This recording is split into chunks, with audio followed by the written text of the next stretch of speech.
6th annual ieSonoma. Really incredible to share this stage with so many really brilliant, innovative young people and people from all over the country who come and share their wisdom with us. It would not be possible without the 3 founding partners who have really said to themselves, we need to do something differently and we need to do it together. And that, let's start by recognizing them. Dr. Steve Harrington from the Sonoma County Office of Education.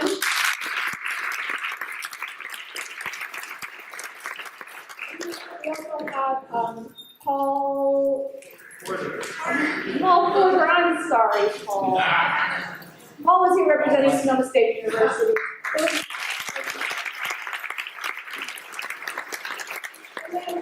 The fabulous Dr. Brad Weaver, who invites us into Sonoma Country Day School each year and so generously shares this beautiful home with us. Where oh, here you are.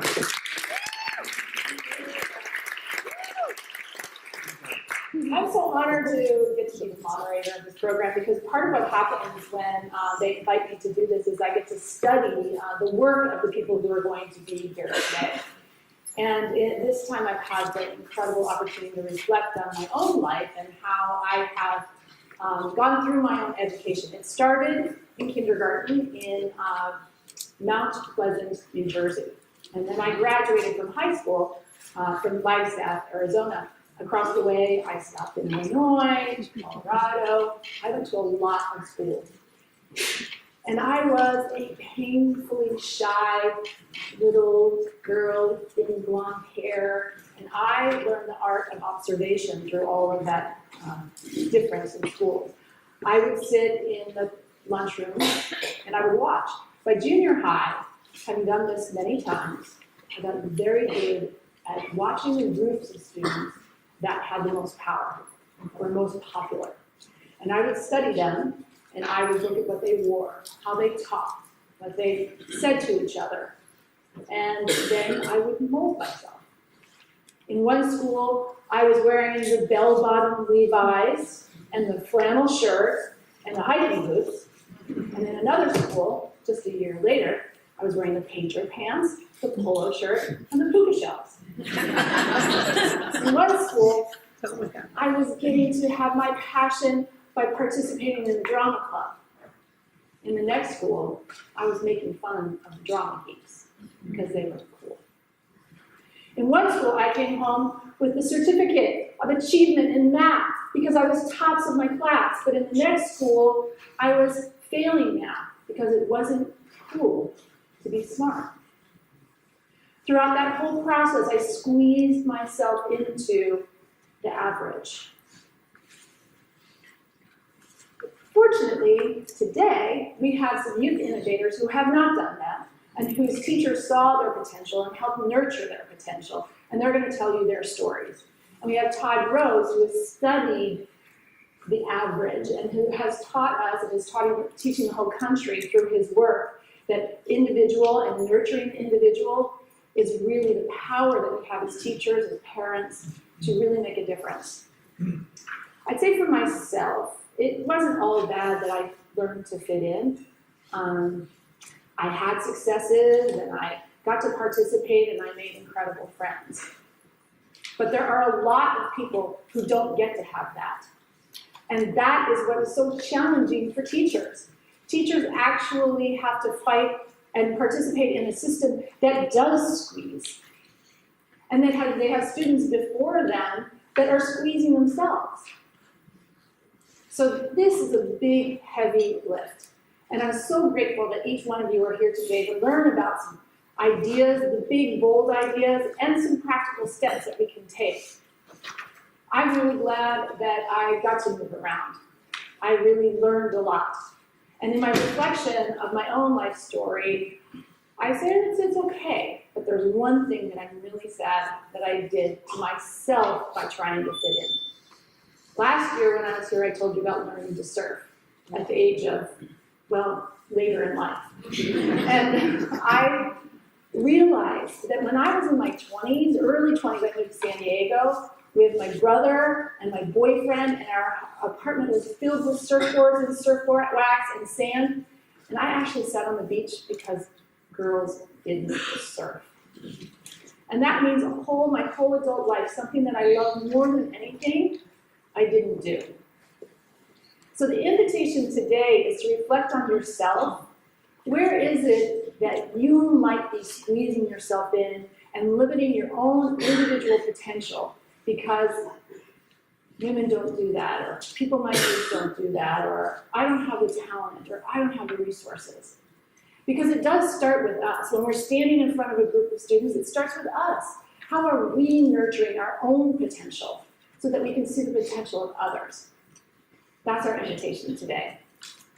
So I'd like to just give you some housekeeping before we get started. And then we're going to watch a little video. We ask that you, welcome to take pictures. If you would like to post on social media, hashtag ieSonoma, but please no audio recording or video recording. If you do need to leave during the program, first ask yourself, do I really need to leave during the program? Because there are going to be breaks, but if you really do have to, please don't use those doors right there because it shines the light on the stage. Use these side doors. We're going to have a 30-minute networking break, and what it means is you actually are encouraged to talk to people about this topic. Part of what we do is get out of our comfort zone and talk to people we don't know and get inspired by those around us. We also are really excited to report on something that we launched last year.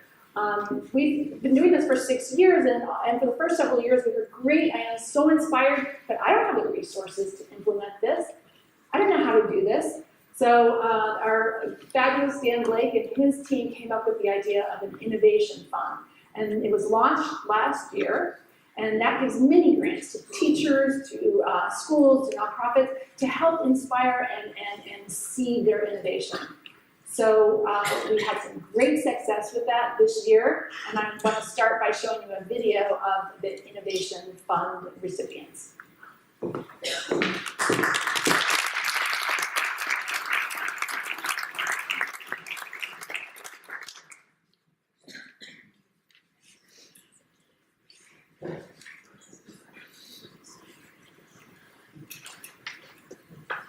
Well, how about if we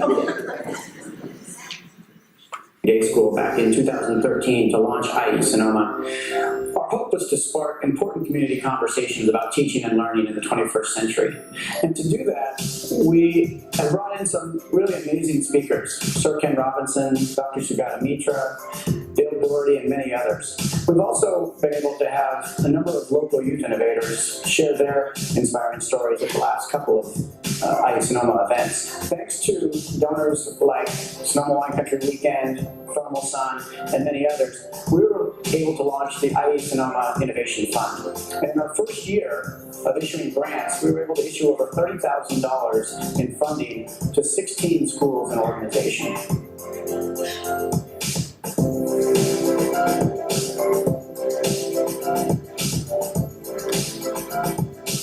In total, we were able to serve over 3,000 students. We funded a student Shark Tank, where entrepreneurial students were able to pitch their ideas to authentic business leaders in the community. We funded work at a school to better serve their Native American student population and allow them to tap into their cultural heritage. And we funded maker spaces and design and video spaces at a number of different schools. I had about 85% of my 8th grade students go out and do a job shadow where they had a chance to really be out in the community and see what a job was like. And I think that was the biggest thing for us, that the kids had a chance to really see what's happening in the world and the kind of things that they're going to need to be able to do in order to be successful as adults. Last year I saw the 17-year-old student who started the film production company, and that got me really excited just thinking about what students are truly capable of doing when they're given the opportunity. And that's one of the kids that I think about when I try to get my students out into the community to help empower them to understand that they really can do a lot. And so I definitely think that what's happening in ieSonoma is directly impacting what I do here on my side. Here in 2018, we were excited to be able to continue the ieSonoma Innovation Fund and beginning in the fall, we'll be issuing our next round of funding to support a whole other wave of innovative practices.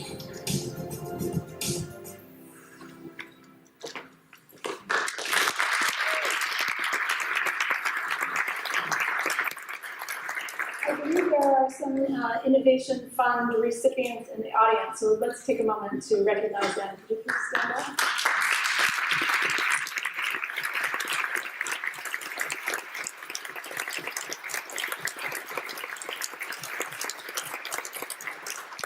These are the folks who got inspired by a good idea and then actually did something with that, and we thank you very much for that. So I'm really excited about this program. Let's go ahead and get started.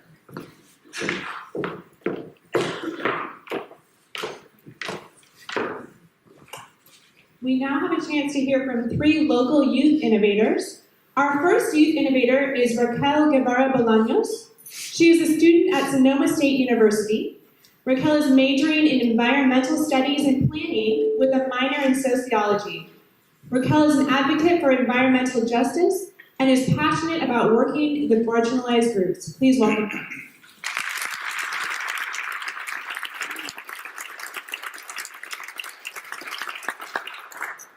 Hello everyone. My name is Raquel Guevara Bolaños, and like I said in the introduction, I am a student at Sonoma State University. Before I begin, I would like to give you some context just so that you understand more about my background and how that has helped me take up these leadership positions. I come from a town known as Redwood City, California, which is in the Bay Area. I am a first-generation student, which means that I was the first in my family to go to college. So I moved to Sonoma State, Sonoma County area about 4 years ago when I began attending Sonoma State. And it wasn't until my junior year that I began to get more involved in my community. The major turning point that caused this was taking a class that was titled Social and Environmental Justice. In this class, I learned about underserved communities, marginalized communities, and how they're affected by social and environmental issues. Because I come from one of these communities, I felt that this is what I wanted to make a career out of, because I feel that environmental justice and social justice are topics of conversation that aren't usually talked about. Especially in environmentalism, I realized that environmental justice is often left to the side. So I took it upon myself to become an advocate for environmental justice. And so 2 of the major leadership positions that I have taken on is through the North Bay Organizing Project. The first thing that I'm involved in there is the Environmental Justice Task Force. So one of the things that we're working on right now is introducing an initiative to Sonoma County that would drastically change the way that we interact with the environment. This is something that I feel is very unique and I'm very happy to be a part of, but it wouldn't be possible without having had people there to empower me and telling me that I can do this and that I can create this change in my community. Another way that I'm involved with the North Bay Organizing Project is as an intern youth organizer, which means that I work with a group of underserved high school students. I work to mentor them and organize them so that they are able to address the social issues that are prevalent in their communities. I recognize my role and the impact that my presence has in their space, so I'm constantly reminding them that I am there to support them and to empower them and not to tell them what to do. Because I feel that youth are oftentimes excluded from conversations because we think that their opinions and their stories don't matter because they're not old enough.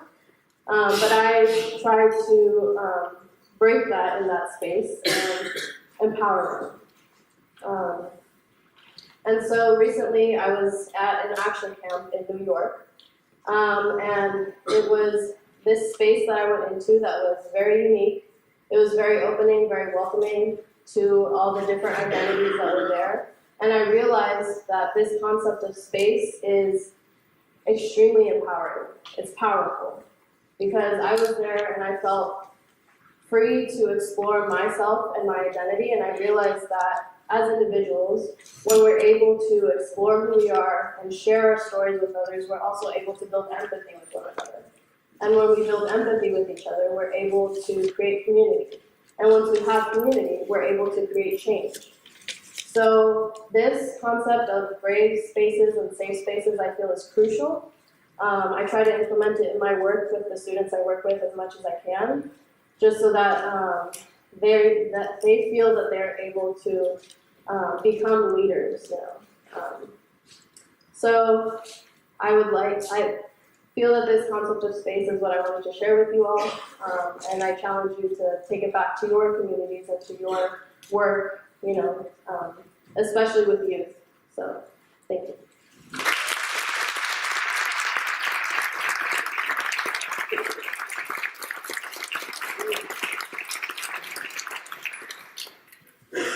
Our second youth innovator is America Osorio Diaz.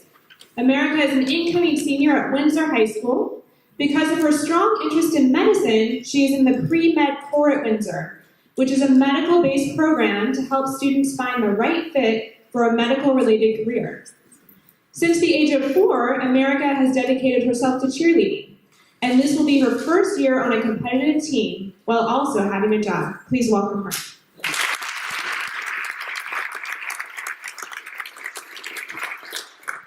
Hello. Is it working?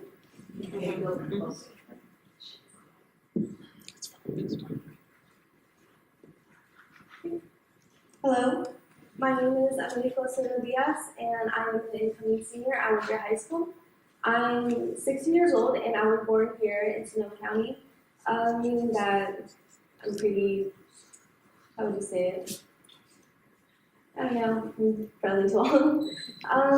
So I'm here today because I think it's really important that educators know that students aren't perfect. We do have lives outside of school. Don't just think we just dedicate our lives to school, sports, and probably a job.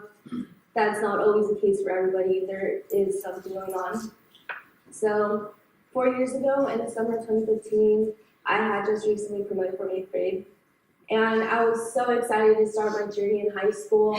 I thought to myself, oh my gosh, the next 4 years, it's gonna be such a walk in the park. I'm gonna get straight A's, I'm gonna take honors, I'm gonna take AP.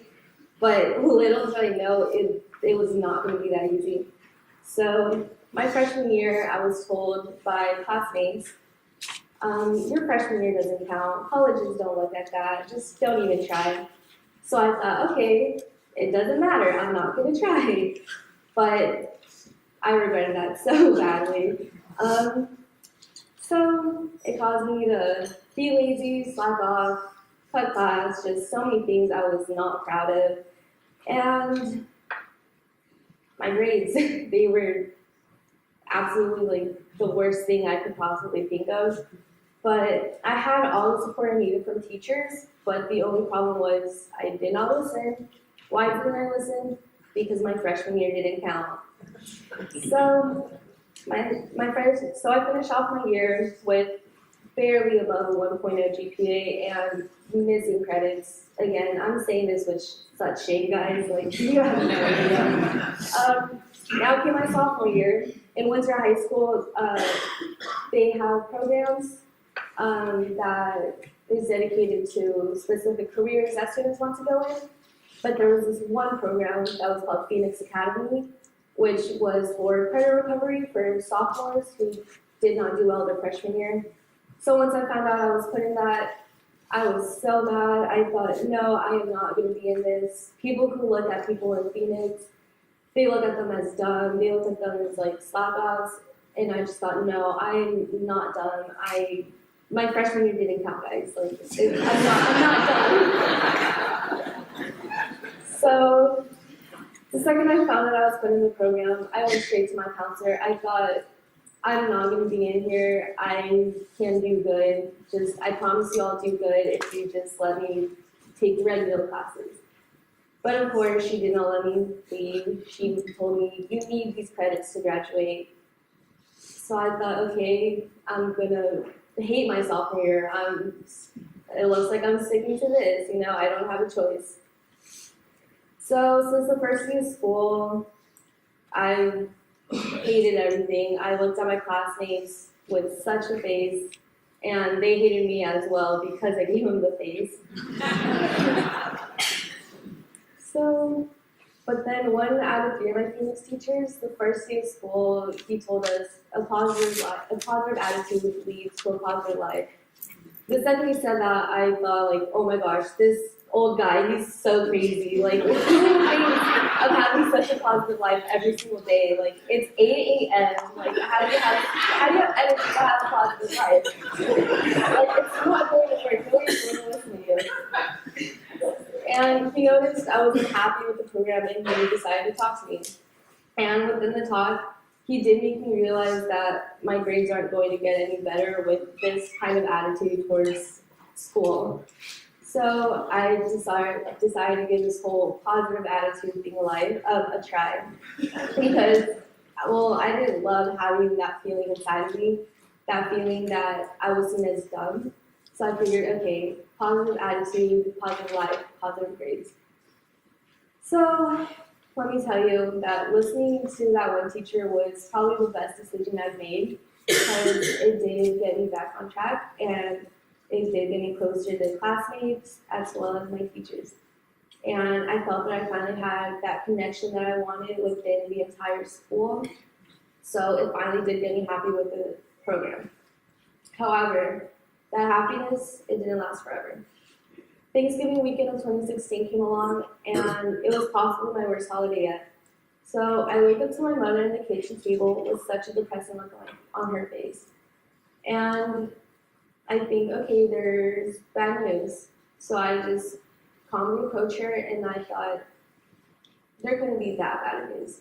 So I asked her, Mom, what's wrong? And honestly, the news I was given, I was not prepared for. My father had died just the night before in an accident.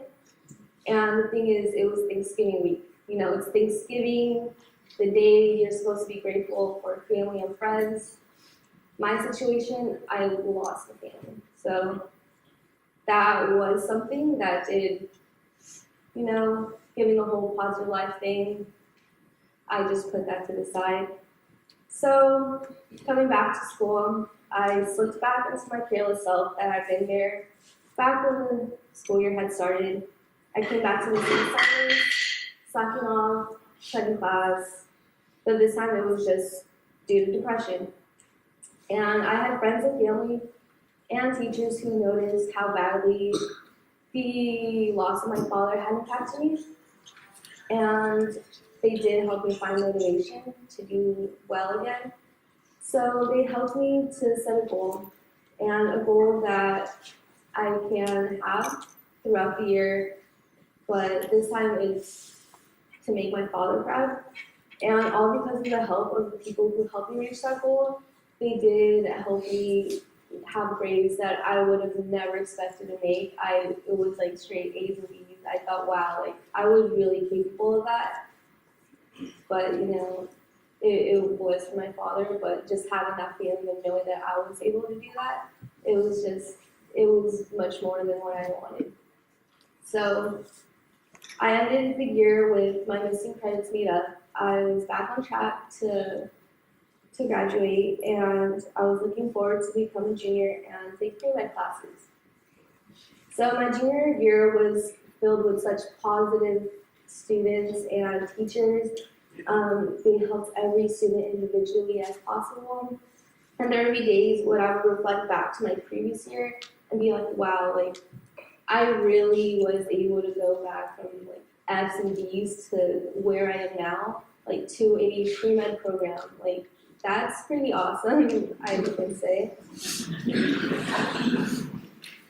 And here I am now. I went from missing credits to having a first aid CPR certification, having fieldwork experience in a retirement home with geriatrics, and having done so much community service work, all because of my sophomore teachers told me that I was capable of doing. And being in the pre-med program, my junior year has given me these achievements as well as given me more goals in life. So my main goal at the moment is to have the best senior year I could ask for, to do better than my junior year, and to achieve more. Only 1 year left, and I'll be able to continue on my education with my interest in nursing.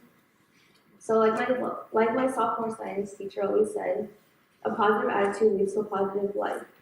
I plan on using this quote throughout my life as it has helped me get through the toughest times.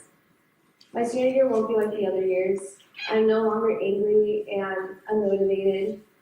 I am now a student who has the potential to pass her honors classes, a student who has the motivation to get through it, and a student who is able to achieve much more than she is capable of.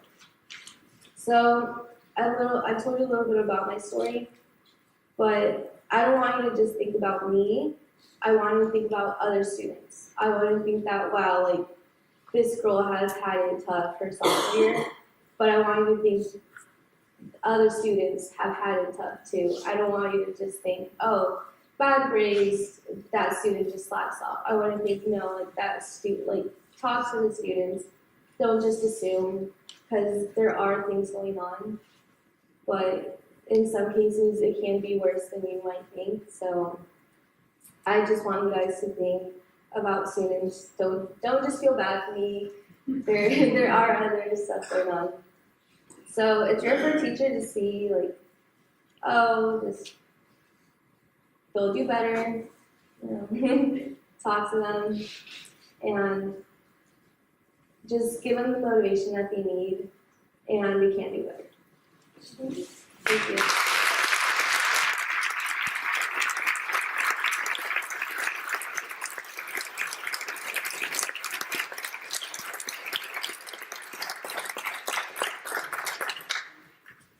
Our final youth innovator is Emmy O'Brien. Emmy is a rising freshman at George Washington University and Associate Program Director of Girls Gone Global, a startup nonprofit that empowers girls to lead projects to improve the world around them. She has spent her gap year working in research and development for Medtronic in Santa Rosa and traveling solo through Asia for 4 months. Please welcome Emmy.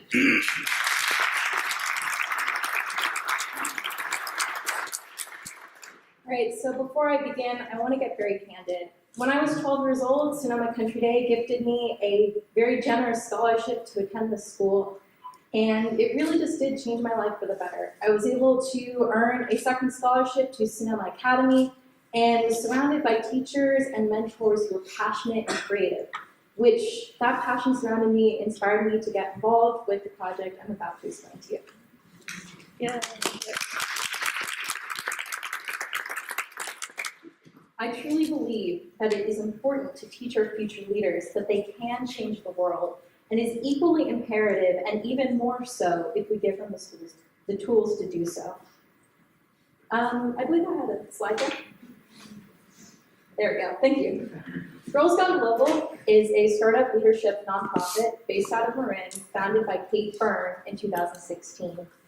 Our goal is to empower girls to find their voice and drive social change, and develop a keen eye for identifying attainable issues to tackle at growing scales, starting from finding their voice within themselves and their families, to tackling issues in their school, their communities, their city, state, eventually the world, so that by the end, they can say, in their own way, that they did make a difference in the world.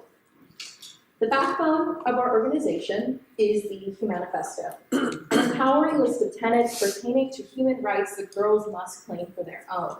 Things like, I have the right to my own body and I am not for sale. I have the right to be me and I have the right to be listened to. This is something that Kate put together for TED Women in 2016. I met Kate on the set of the official Humanifesto promotional video in December of 2016. We got talking, we found out we're pretty like-minded people and we can make a good team. That fall, I set to work on designing the pilot leadership program, and that spring of 2017, I led that 8-week program with a group of 15 fifth grade girls at Kiwanis Springs Elementary School in Santa Rosa. We started with the Self-Empowerment Project and eventually led up to a community project. From the get-go, similar to what Raquel was talking about, I made it clear to the girls that they were the leaders. These were their projects, and it was their job to take the reins. I was just there to facilitate the team, not to tell them what to do or offer a solution at every bump in the road. I wanted to trust in their responsibility for their own experience. We used the Humanifesto as a means for the girls to start finding their own voice. On our first day, I showed them the Humanifesto, and we got to work on making our own Kiwanis Springs Elementary School Humanifesto. Instead of defining every tenet to them, I asked them what they meant and to translate it from adult vocabulary into their 5th grade vocabulary. They even added a number of their own lines, like, I have the right to play basketball. I could see the gears starting to turn in their head and the enthusiasm in their eyes, and I knew that I had a great team in front of me. What I loved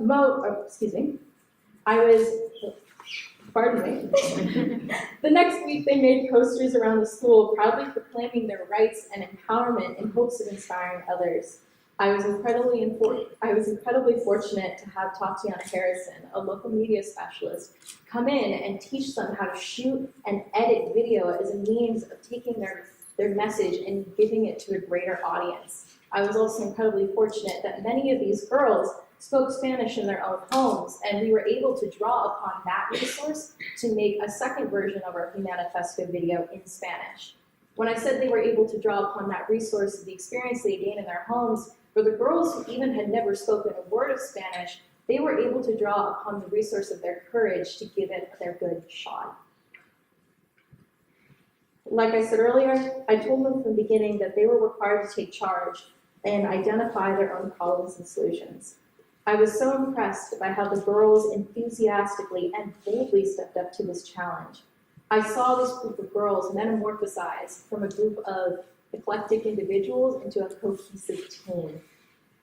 One thing that was great about stepping back and giving them the reins was that it allowed this group of 10 and 11-year-olds to identify problems that actually mattered to them. Problems that I, as a guest in their community and as an 18-year-old, would not have been able to identify. A great example of this was our school level project. I asked the girls, okay, what is one problem or one thing that you would like to change about the after school care program? And they immediately, in great unison, proclaimed to me the injustice that had befallen their playground. The yard duties had taken down the tetherball. And I thought, okay, so we sat down and had a conversation. Why was it taken down? Well, apparently all the kids had been fighting over it. Well, why are they fighting? And we came down to the root of the problem was that none of the children could agree on the actual rules of the game. So we thought, okay, well, we're in charge here, let's think of our own rules. So as a team, they sat down and they voted on the official rules of tetherball for Kiwanis Springs Elementary School.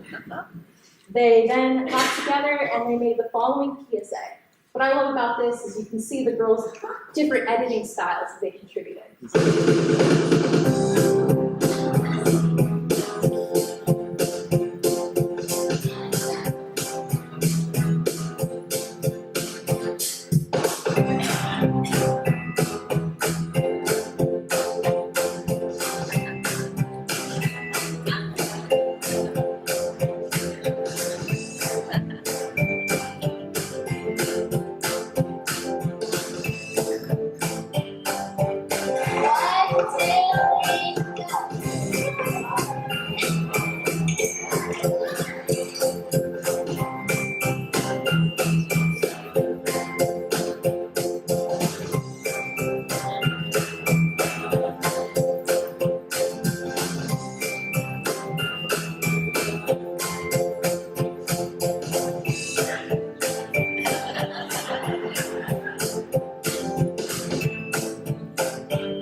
when we finally tackled our community project, this team had it down and thought of a very interesting method for improving the community. So I asked them, who do you want to help? The homeless in Santa Rosa. Great. How do you want to do it? We want to do a fundraiser. And I was like, we're on a roll. What do you want to sell? Slime. And I was like, okay, we can work with this. And so 2 weeks later, they with bags of slime in tow. And if you don't know what slime is, it is a glue and borax solution, kind of like a squishy toy DIY thing. And they went up to Sonoma Academy and sold their bags of slime, which they marketed towards high school students gearing up for finals as a fun way for them to relieve stress and fidget. In the end, they managed to make over $250, which they then used to buy supplies for the living room, a local women and children's day shelter. In the end, I learned a lot in my own life as a leader, but it reaffirmed something that I have held dear for so long. We need to trust in our teams, and we need to trust in our kids. I ask you to put faith in our empathy and our friendship, our leadership, and our determination. I assure you that we want to and we will step up to this challenge. So right before I conclude, I want to thank Emily Ibanez Arroyo, who took over the second iteration of the program this year in conjunction with the Sonoma Academy Kiwanis Springs Mentoring Program, and is really just here to carry on this program. So thank you, and thank you all for having me here today.